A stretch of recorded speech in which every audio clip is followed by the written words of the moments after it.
Okay, dun sa mga hindi marunong mag-extract o magbukas ng mga compressed files, ito, gagawa ko ng isang maiksing tutorial. Okay, ano nga ba yun mga yun? Unang-una, ang magandang bigyang importansya ay yung mga file extension. Sa totoo lang, marami siya eh. Ito lang ang common na makikita natin, .exe, .bat para maging siyang exe. Ang ibig sabihin ng exe, executable. Yan yung makikita natin kadalasan sa mga installer. Ano naman yung mga compressed file? Yan yung minsan pag nagda-down, ay yan talaga yung makikita natin pag nagda-download kasi kino-compress niya yung size para maging extractable. So, kailangan niya i-compress niya sa maliit na file at pag in-extract na, babalik siya sa malaking file ulit. Lalo na, kunyari, mga installer ng game, syempre malalaki yan. Pag in-upload mo sa internet, syempre tatagal. Kumbaga, abutin kang ilang araw. So, para mapabilis yung pag-upload, gumagamit ng mga software katulad ng Power ISO, madami, .daa, may bubukas ng alcohol, madaming software na pwedeng gamitin. Pero ang pinaka-common, RAR, no? .rar. Yan yung WinRAR kung tawagin natin. Ano kaya, yung mga zip files. Yung mga compress din siya kay mga nagko-compress. Pero, ang pinakamagandang software na gamitin ay yung free ARC. Kasi ang ARC, almost kompleto na siya, tsaka libre. Walang activation. Hindi katulad ng mga RAR, kailangan mo pang i-okay, i-continue mo ba na unregistered siya, ganun. So, pagka free ARC, walang dire-diretso ka lang at pang matagalang gamit. At may 64-bit na rin siya. Ito yun, yung free ARC. Ayan, ganda. Maayos siyang gamitin.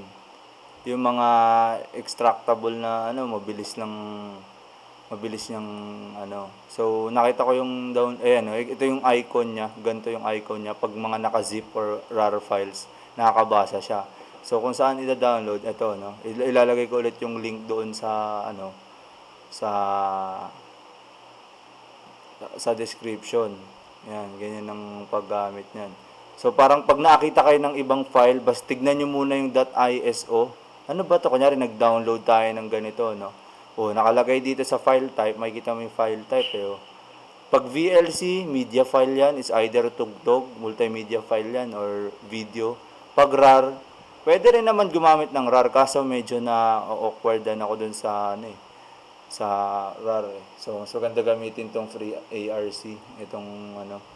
Yan, katulad nito, application. Yan yung sinasabi kong .exe. Executable siya, no? Pag tinignan natin dito, makikita natin .exe. Yan yung tinatawag nating file extension.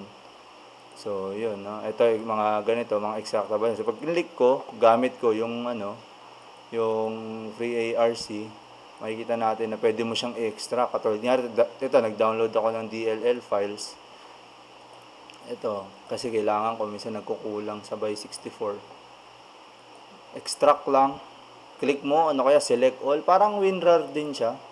Ayan, pag nabuksan mo na siya, kasi automatic pag in-install mo siya, lahat ng mga mounted or compressed files, dito, yan, automatic na siya na magbabasa. Ayan, extract. Tapos, pili ka ng place na kung saan mo siya ilalagay. Kaya sa desktop, okay mo. Ayun, ito na siya. So, ang ganda. Wala nang tanong-tanong, wala nang activation kasi nakakatagal siya ng trabaho. So, ayun.